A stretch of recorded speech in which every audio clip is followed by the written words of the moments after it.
नमस्कार दोस्तों। तो क्या हाल है। मैं गुलशन वापस से स्वागत करता हूं आप सबका हमारे इस चैनल में एक और नए वीडियो में। दोस्तों आज का जो वीडियो होगा ये एक सीरीज का सेकंड पार्ट होगा। ये yes I am talking about RRB NTPC 2024। इसके बारे में हमने पहले भी बात किया है पार्ट वन में। पार्ट वन जो है वो अंडर ग्रेजुएट पोस्ट के लिए था एंड यस हम लोग आज बात करेंगे ग्रेजुएट पोस्ट के बारे में। जैसे पहले वीडियो में हमने डिटेल में समझा था कि अंडर ग्रेजुएट पोस्ट क्या होते हैं, कितने पोस्ट आए थे, उसको किस स्ट्रेटेजी से आप उसको अपियर करेंगे एंड एवरीथिंग। वैसे ही आज की वीडियो में हम ग्रेजुएट पोस्ट के लिए भी बात करेंगे in detail. So before going into the video पहले ये देख लेते हैं कि आज हम किस टॉपिक में बात करेंगे, कौन कौन से पॉइंट को हम कवर करेंगे। बेसिकली आज के वीडियो में हम देखेंगे क्या नोटिफिकेशन आए हैं, क्या उसके एलिजिबिलिटीज हैं, उसके एग्जाम पैटर्न क्या होंगे, टोटल कितने वैकेंसीज आए हैं और मेन इंपॉर्टेंट जो है वो है सिलेबस क्या है, हमको क्या पढ़ना है।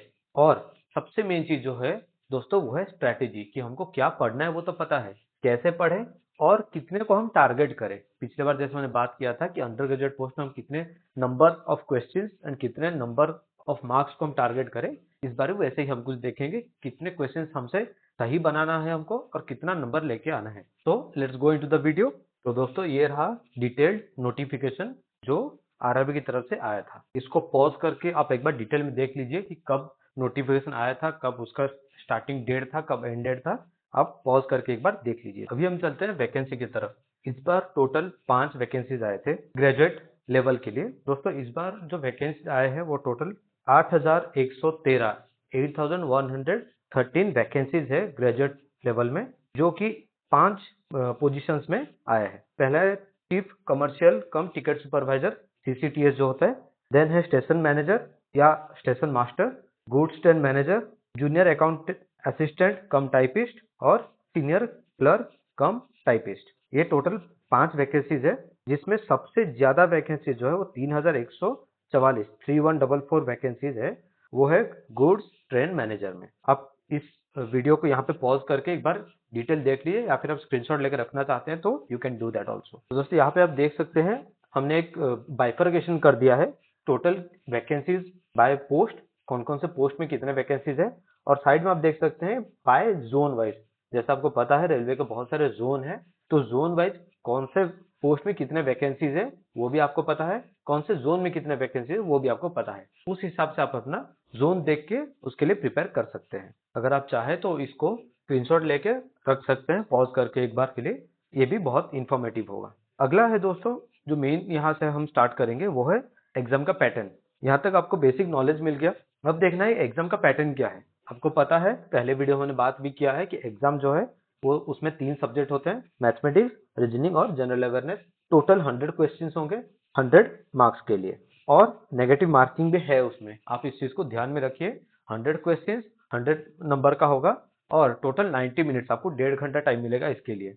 और जो मार्किंग का स्कीम है वो है +1 -0.33 लाइक अंडर ग्रेजुएट पोस्ट, कि अगर आपका एक सही होता है तो 1 नंबर मिलेगा, अगर एक गलत होता है तो 0.3 नंबर आपका जो है वो कट जाएगा।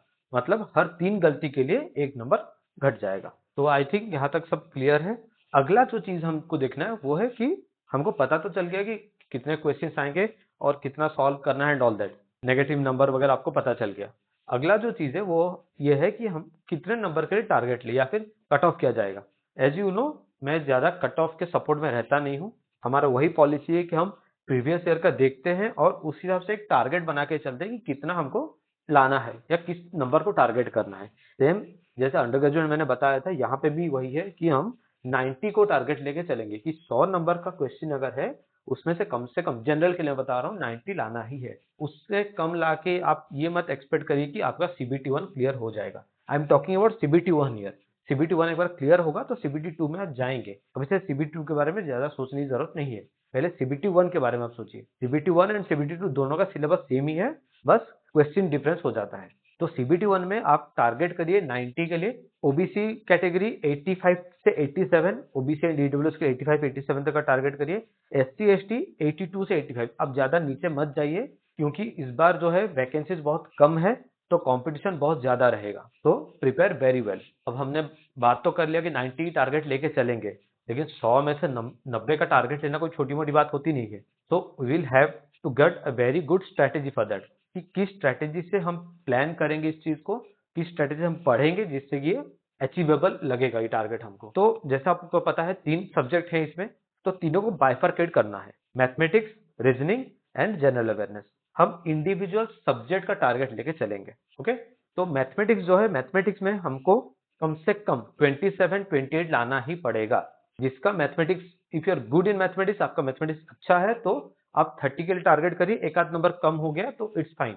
तो आपको मैथ एंड रीजनिंग, ये दोनों जो पेपर है, ये दोनों पेपर में आपको 60 नंबर का टोटल जो है, 60 में से कम आपको 55 यहां से लाना पड़ेगा, कम से कम 55 मैथ एंड रीजनिंग से, 35 जनरल अवेयरनेस से, क्योंकि जनरल अवेयरनेस काफी गलतियां होते हैं, तो आप ये मेक श्योर नहीं कर सकते कि आपको वहां से 37, 38 या 39 मिल जाएगा, क्योंकि बहुत वास्ट सिलेबस होता है, कहीं ना कहीं कुछ ना कुछ गलती हो सकता है। बट रीजनिंग और मैथमेटिक्स ऐसा है कि लिमिटेड सिलेबस है और आपको लिमिटेड ही प्रिपेयर करना है। तो अगर आपका मैथमेटिक्स सही है तो आप मैथमेटिक्स में टारगेट करिए कि 30 आउट ऑफ 30 लाने के लिए 28, 29 आ जाए एक बार। तो रीजनिंग अगर आपका थोड़ा भी वीक है तो उसमें अगर आप आसपास भी ले आते हैं 25, 26, तो आप एक सेफ जोन में रहेंगे।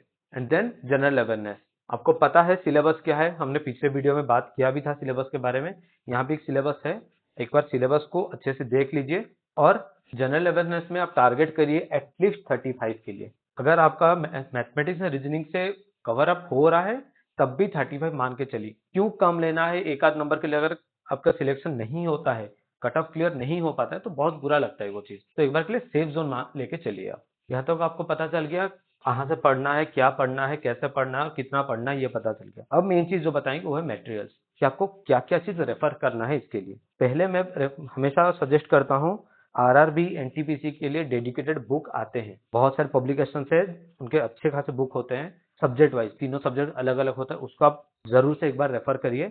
मैक्सिमम क्वेश्चंस उसी में से आते हैं। देन प्रीवियस ईयर क्वेश्चंस, इससे पहले जो भी एनटीपीसी एग्जाम हुए थे, कम से कम 3 से 4 एनटीपीसी का पेपर आप उसको प्रैक्टिस करिए। मान के चले लास्ट फाइव को प्रैक्टिस कर दीजिए। टेस्ट सीरीज लगाइए आप, जितने भी रेलवेज के टेस्ट सीरीज आते हैं, ट्राई टू डू दैट, जितने ज्यादा हो सके आप उसको करिए। और इस बार जो नोटिफिकेशन आया 2024 का, उसमें जो एएलपी हो गया, टेक्नीशियन हो गया, इन सब के जो एग्जाम है उसमें क्या क्वेश्चन पैटर्न है, कैसे क्वेश्चन है, उसको आप एक बार प्रैक्टिस करके फॉलो करिए उस चीज को। क्योंकि देखा गया ट्रेंड रिपीट ही हो रहा है, जैसे उसमें आ रहा है वैसे ही आ सकता है, बहुत सारे क्वेश्चन उसी लेवल के उसी टाइप के आएंगे। तो बस आपका बहुत डिमांड आ रहा था इस चीज के लिए, और काफी डिले भी हो गया है पार्ट 2 के लिए, तो हम पार्ट 2 लेके आ गए। उम्मीद है आप भी इस वीडियो को उतना ही प्यार देंगे जितना पिछले वीडियो को दिए थे। We require your support, so kindly do like, share, subscribe, and once again thank you all the best.